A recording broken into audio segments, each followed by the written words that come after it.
Nizam. Dia tak keluar penuh nama. Thank you so much. Assalamualaikum warahmatullahi wabarakatuh.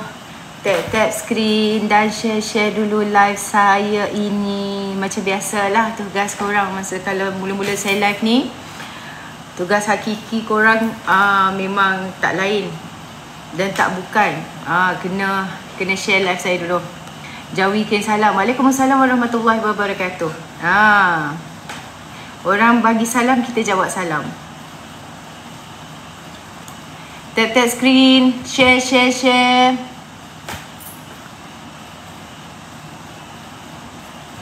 Waalaikumsalam. Tap screen, share korang. Tap screen dan share korang.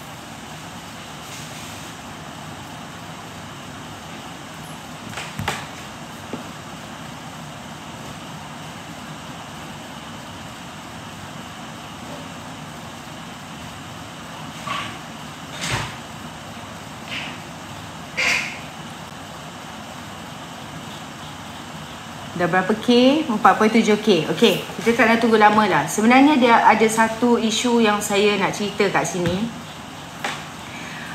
Berkenaan dengan Kampung Setiajaya. Janji yang dimungkiri oleh Perikatan Nasional.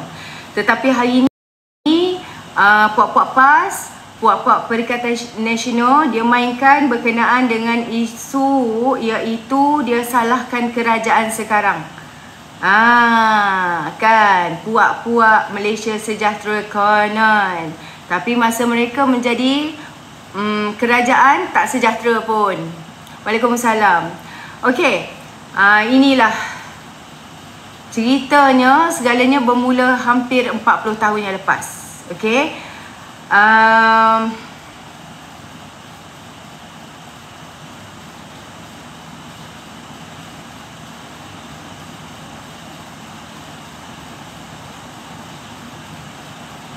kejap Okey, dekat sini saya tengok PAS punya posting, dia tak sebut bahawa PKR yang bertanggungjawab.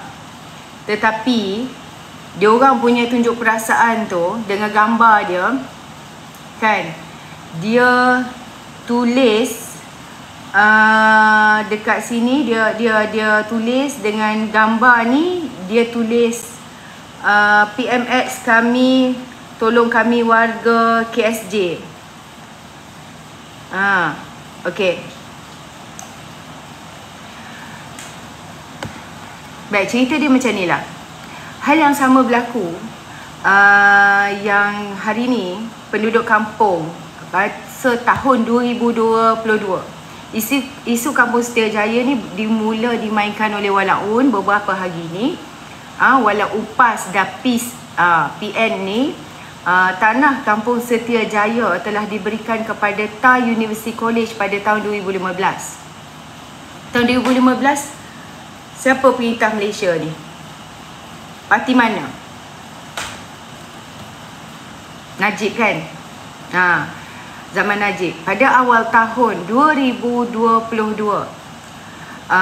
TARUC telah pun meminta penduduk mengosongkan tanah dan akan memulakan prosedur mahkamah jika penduduk ingkar lah. Berita 17 hari bulan 2 2022. Diberi tempoh 7 hari. Okey, saya tunjukkan di sini. Saya buka. Kejap saya bukakan kamera. Okey, saya tunjukkan kepada anda. Diberi tempoh 7 hari, penduduk Kampung Setiajaya diusir. Nampak tak? 17 hari bulan 2 2022. Berita ni. Okey, jelas Berita ni pada 17 hari bulan 2 2022. Okey, jadi kesimpulannya di sini, apa yang saya nak cuba sampaikan ni, hari ni puak-puak Walaun ni dia gegak gempita. Dia main play victim. Konon-kononnya tanah di Kampung Setiajaya tu sekarang ni yang bertanggungjawab adalah kerajaan hari ni. Sedangkan masa bulan 2 2022 tu, kerajaan mana yang telah berkuasa? Siapa yang jadi menteri wilayah? Syahidan Kasim. Betul. Jadi pada masa itu tak ada sebarang berita mengenai isu ni di mana-mana sosial media, dan tidak kedengaran puak-puak setan daripada dalam PIS ini yang banyak dia bangkit mempertahankan hak penduduk hari ini. Tiba-tiba mereka bukan lagi kerajaan, tiba-tiba sekarang mereka ni bangun daripada tidur setelah jadi pembangkang semula. Bila mereka jadi pembangkang semula, apa yang mereka buat? Mereka telah salahkan kerajaan hari ini atas kegagalan mereka sekali lagi. Jadi satu artikel, saya buka lagi satu artikel oleh PAS Kedah yang menyatakan dalam PAS ni memang ada banyak syaitan. Saya tunjuk. Perwakilan Kedah kata, okey, saya tunjukkan sekali lagi. Sorry lah, kita tak banyak syaitan. Saya tunjuk. Perwakilan Kedah kata, okey. Perwakilan Kedah kata, okey, saya tunjuk. Perwakilan Kedah kata, okey. Perwakilan Kedah kata perwakilan. Jadi kita nampak lah hari ni. Rupanya Perwakilan Dewan Ulama PAS Kedah Muhammad Fauzi Hassan menggesa pemimpin PAS segera membersihkan parti itu daripada unsur pengkhianatan yang sifatnya syaitan dalam jemaah. Oh, ada syaitan rupanya dalam jemaah dia. Segera membersihkan parti itu daripada unsur pengkhianatan yang syaitan rupanya. Jadi hari ni rupa-rupanya yang mainkan isu macam-macam ni, kita tahulah pihak mana kan. Rupanya ada juga yang penghasut. Line saya okey tak?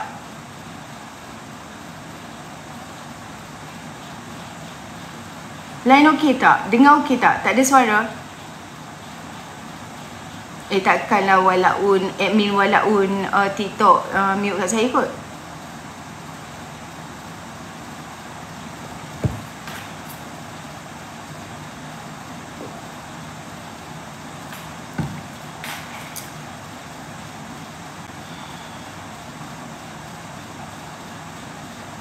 Ada. Okey, jadi apa persamaannya dengan kes ni Elin tu? Persamaannya dengan kes ni Elin ni sama juga dia salahkan kerajaan sekarang ini. Bila dia salahkan kerajaan sekarang ini, dia konon-kononnya dulu kami tak tahu. Mungkin dalam kes Kampung Setiajaya ni pun mereka cakap mereka tak tahu juga. Masa mereka jadi kerajaan, mungkin sel-sel otak mereka ni gagal berhubung lah. Bila dah jadi pembanggang, barulah laju sikit sel-sel otak diorang tu berhubung. Tapi dalam kes tanah yang menjadi milik orang lain, kalau TARUC lantik peguam yang gagap pun mewakili mereka dalam prosedur mahkamah, TARUC akan menang. Silapnya kenapa? Kerana banyaknya setan dalam PAS dululah. Okey, tak adalah. Dulu dia orang tak buat kerja. Patutnya pada 2022 itu dia orang buat kerja sebelum keluarnya satu prosiding yang menyuruh mereka ini pindah. Sebab pada 17 bulan 2 2022, pada tahun 2022 itu TARUC meminta penduduk mengosongkan tanah dan memulakan prosedur mahkamah. Korang imagine pada 2021 dan awal 2022 tu, kalau Kerajaan Perikatan Nasional buat sesuatu berkenaan ini sebelum TARUC menggunakan prosedur mahkamah semasa itu, saya rasa masalah ini tak akan berlaku seperti hari ini. Tetapi masalah berlaku seperti hari ini kerana Kerajaan Perikatan Nasional semasa 33 bulan awal 2022 sebelum TARUC memulakan prosiding mahkamah, kalau dia buat sesuatu lah, saya rasa of course keadaannya akan berbeza lah kan. Ini adalah kegagalan siapa? Kegagalan PAS 33 bulan. Siapa yang bertanggungjawab sekarang ini adalah PAS. Jadi apa saja taik diorang ni, diorang berak mengata, lepas tu diorang suruh kita yang cuci. Sama juga situasi ni sekarang ini berkenaan dengan Kampung Setiajaya ni. Jadi mereka nak salahkan kerajaan hari ini kerana kegagalan mereka. Kononnya penduduk tak minta banyak, hanya menuntut janji 40 tahun dulu diurus dengan cermat. Kenapa semasa 33 bulan masa kau jadi kerajaan kau tak buat apa-apa? Dan isu kampung Setiajaya ni, Dr. Zaliha Mustafa dah luangkan masa berjumpa dengan wakil rakyat kampung Setiajaya pada hari ini untuk mendengar sendiri isu kampung Setiajaya ni selama 1 jam. Tapi menurut penduduk kampung Setiajaya lah, dia kata dulu kan Menteri Wilayah adalah Syahidah Kasim. Tapi Syahidah Kasim datang, memanglah datang jumpa penduduk masa 2022, tapi hanya 2 minit saja. Tak ada pandang punggung. Luangkan masa 2 minit je, maknanya baru duduk sekejap, dengar-dengar, okey. Lepas tu balik. Kalaulah 2 minit je pergi jumpa kampung penduduk, boleh jadi menteri, aku pun boleh. Lag ke? Teruk sangat ke lag? Teruk sangat ke lag? Boleh dengar tak? Tak ada. Okey. Jadi isu kampung Setiajaya ni mula dimainkan. Dan hari ini sahaja 2 berita tersiar dalam akhbar mengenai isu yang sama. Tanah kampung Setiajaya telah pun diberikan kepada TAR University College pada tahun 2015. Pada awal tahun 2022, TAR University College telah meminta penduduk mengosongkan tanah dan memulakan prosiding mahkamah jika penduduk engkar. Jadi di masa itu tak ada sebarang berita berkenaan isu ni, dan tak ada kedengaran hero-hero mereka ni, terutamanya Sufi Kamari tu bangkit mempertahankan hak penduduk, kan? Tiba-tiba sekarang ni mereka bangun daripada tidur, keluar daripada gua sebab mereka selesa sangat masa 33 bulan. Hari tu mungkinlah dimakan tanggung oleh abah kau kot, kan? Dan kita tengoklah hari ni tiba-tiba dalam kes ini dia nak menyalahkan kerajaan. Senanglah macam tu, nak mensalahkan orang lain atas kegagalan dia sendiri. Baik, jadi kita dengarlah mungkin lepas ni apa solusi daripada menteri. Okey. Baik, saya tak boleh nak brain berkenaan dengan walau-walau yang percaya, terutama walabot kan. Yang kerajaan nak tumbang dah kan. Nak uji IQ level seseorang tu atau diri sendiri apabila kamu percaya dengan gorila, percaya dengan Bengali Todi. Diorang ni fitnah orang tak habis-habis.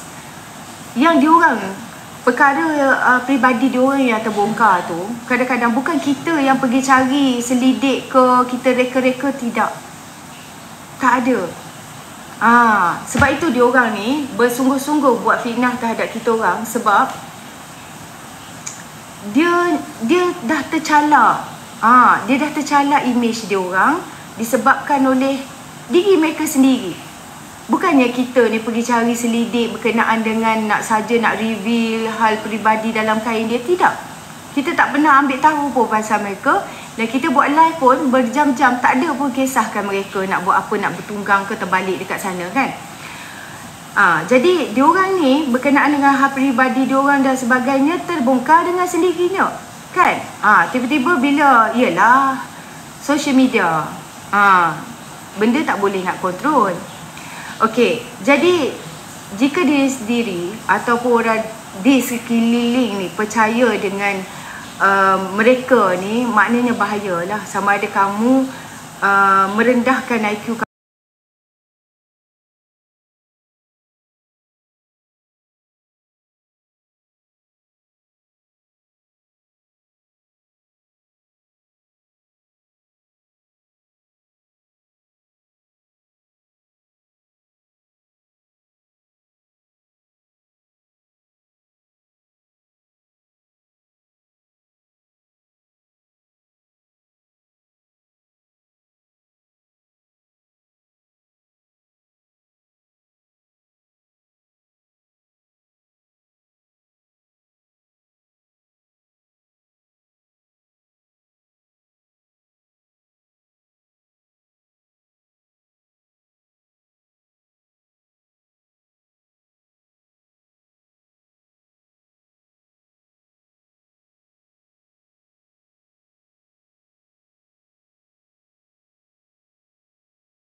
suka sangat puak-puak yang sikit-sikit nak menjatuhkan kerajaan kan. Sekarang ni kita nampak sangat puak-puak pembangkang ni, dah nampak sangat dia ni taksub kepada kuasa. Dah kalah tak berlapang dada lagi kan. Lagilah orang-orang atas pagar ni tak dapat nak terima mereka ni. Dan satu lagi, mereka guna propaganda, suka fitnah dan maki-maki untuk sebarkan dakwah dia orang. Dan rakyat Malaysia ni majoritinya orang yang munasabah. Saya tahu yang tak munasabah tu game walaun je kan. Sebab kenapa ada penjawat awam yang sokong mereka? Sebab ada je penjawat awam yang tak selesa dengan Datuk Seri Anwar yang tegas berkenaan dengan rasuah. Sebab yang tak sokong Datuk Seri Anwar ni mostly penjawat awam yang tak yang cenderung kepada rasuah. Sebab di bawah reformasi agensi penjawat awam Datuk Seri Anwar Ibrahim ni dah tak boleh nak markup macam dulu, dah tak boleh, semuanya tender terbuka. Jadi ada yang berharap supaya kerajaan ni tumbang, supaya kembali kepada norma dia orang yang lama, supaya dia orang ni walaupun kerja N29 tapi boleh pakai Honda kan. Yelah, walaupun gaji 5,000 sebulan tapi tak sempat nak print skill lah Jenny. Thank you Jenny. Dapat duit tepi. Dan kerajaan hari ni betul-betul menentang rasuah. Sebab itulah saya sendiri, kita dah lama menantikan kerajaan yang hadirnya kerajaan yang baru ni untuk kita nak tengok kalau kita betul-betul lawan rasuah ni, bagaimana keadaan negara kita, ekonomi kita selepas itu, betul tak? Jadi tak percaya, tengoklah dalam masa satu penggal ni, bagi masa kepada PMX, ini pun dalam setahun, wow, macam-macam dah dia punya pencapaian kan. Okay, kalau macam tadilah, contoh macam uncle tadi yang naik tadi, yang mengaku mu'alaf tu, kenapa dia naik marah-marah bila saya cerita berkenaan dengan Datuk Seri Anwar punya pencapaian kan? Sebab dia sendiri tak sokong. Kalau orang yang menyokong Datuk Seri Anwar, orang atas pagar dia akan dengar dulu kan. Okey, kalau korang tak percaya, tengoklah propaganda dia orang ini makin hari makin menurun. Dan influencer mereka pun dah hilang macam-macam, setro, semua dah hilang stamina dah sebenarnya. Even yang macam dia orang ni, okey, Bengali Todi ke apa-apa kan, geng-geng dia orang ni, kelompok dia orang ni dah banyak sangat kes. Dan jangan lupa, kalau dia orang macam ugut ke, gunakan gambar korang ke dan sebagainya, buat je laporan polis. Buat laporan polis banyak-banyak. Polis pun kalau tengok banyak sangat laporan polis terhadap setro-setro yang guna kaedah kotor ni untuk serang peribadi orang kan, dia pun akan nampak macam dia ni tak habis-habis lah, sikit-sikit dia ni yang orang buat tu, ramai sangat lah jadi mangsa dia ni kan. Dah video hari tu terbongkar lah dalam kereta tu dan sebagainya kan. Jadi modus operandi mereka sebar fitnah dan benda negatif, dan ini semua akan makan diri.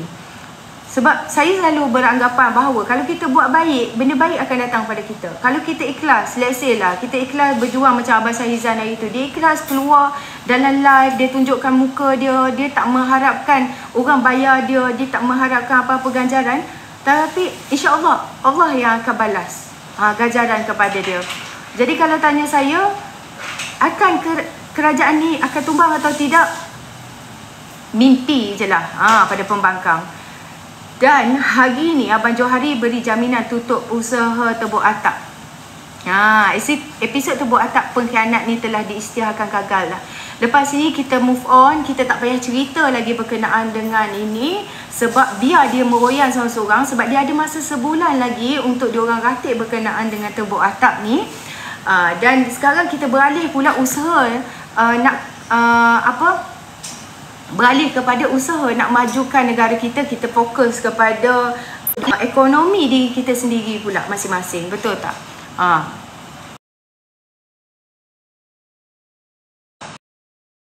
Dan dalam masa 4 tahun tu macam-macam boleh jadi.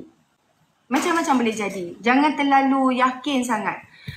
Tapi kalau nak jawatan PM, PM online masih kosong lagi. Pakat berebutlah untuk sandang ya. Sila angkat sampah di tepi Istana Budaya. Baru ni pun orang menganjing pergi angkat sumpah dekat Raja Petra punya istana kan. Oh, Mak Badak marah betul. Mak Badak kata ini adalah satu penghinaan. Tak, penghinaan kepada siapa? Kepada Raja Petra. Tanya je kan. Jadi kalau nak PM yang real, Perdana Menteri, nak jadi PM Perdana Menteri, bukan PM tepi, tunggu 4 tahun lagi. Buat kerja betul-betul, biar rakyat yang menjadi mengadili lah kita punya prestasi. Sekarang ni kita pakat usaha yang terbaik untuk kestabilan negara, berjuanglah sehabis baik untuk kebajikan kaum keluarga kita sendiri. Nak tebuk atap, tunggu PM bertukar jadi AM lah pula. Silakan Abang Adam.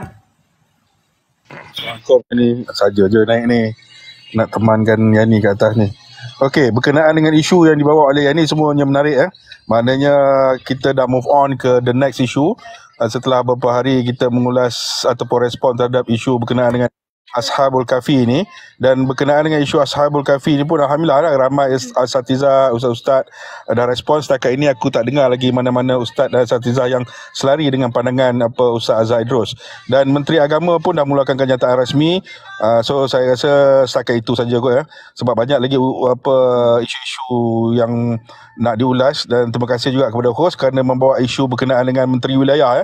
Menteri Wilayah ni Dr. Zaliha ni lepas dia berkhidmat dalam Kementerian Kesihatan banyak pembaruan-pembaruan, di antaranya berkenaan dengan kertas putih berkenaan dengan skim perubatan madani.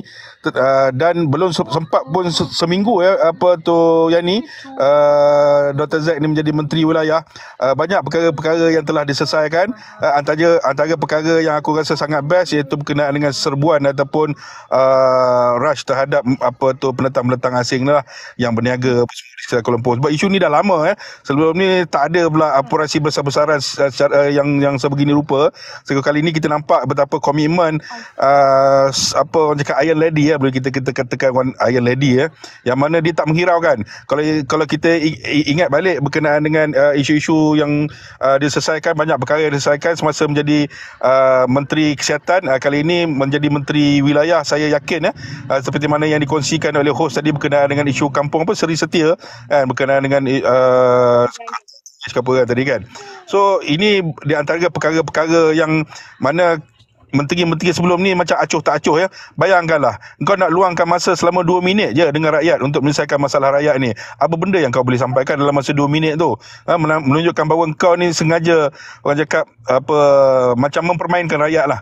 Tetapi tadi seperti mana yang dikongsikan oleh host tadi, Dr. Zaliha dapat meluangkan masa selama 1 jam untuk berbincang dan insyaAllah akan ada penyelesaian di situ.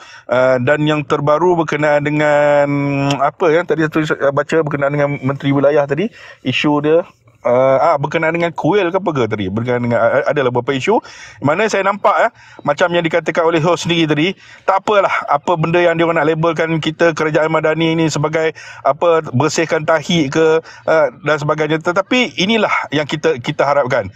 Kita tak nak lagi perkara-perkara yang menjadi titik bengek dan juga masalah yang tak pernah diselesaikan dan tidak committed untuk diselesaikan oleh kerajaan-kerajaan yang sebelum ni. Kali ini kita nampak komitmen daripada menteri-menteri di bawah PMX ni. Kita nampak cara mereka bekerja, iaitu mereka benar-benar fokus dan juga committed dalam menyelesaikan isu-isu yang tertunggak ni. Tetapi macam biasalah dalam keadaan menteri-menteri kita ni bertukus lumus yang dah malam, termasuklah PMX sendiri. Dan dalam masa yang samalah walabot ini, mereka yang fitnah, tak move on, tak habis-habis memalukan diri mereka sendiri. Yang terbaru ni Yani, seperti Yani dah sebut tadi, aku pun nak tergelak besar, dah terguling-guling dah Yani, hampir-hampir jatuh katil. Sebab kononnya si Sarbu Singh tu menyatakan bahawa Mahathir Mohamad merupakan seorang wali Allah. Itu satu perkara yang aku rasa macam lucu pun ada, sedih pun ada. Sebab apa? Sebab mereka ni masih lagi delusional, berada di dalam keadaan yang tak boleh nak move on, yang tak boleh hakikat, dan yang paling aku tak boleh belah ialah dia orang ni sebenarnya sengaja nak menjadikan negara ni terkebelakang, mengacau, ganggu. Tetapi yang sedihnya walabot ni masih lagi percaya dan pusing pula kepada isu yang lain yang ni, seperti mana yang ni cakap tadi berkenaan dengan darurat dan sebagainya. Nampaknya mereka ni tak mau mengalah. Yang ni silakan.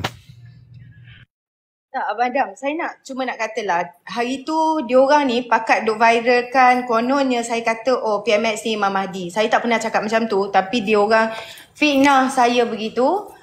Cuma saya kata berkenaan dengan apa yang hari tu Bengali Todi tu naik kan. Dan dia tanya, saya kata berkenaan dengan kes pengampunan tu. Dan Ketua Pengarah Penjara sendiri kata, dia tak ada rekod. Seolah-olah dia tak buat apa-apa salah.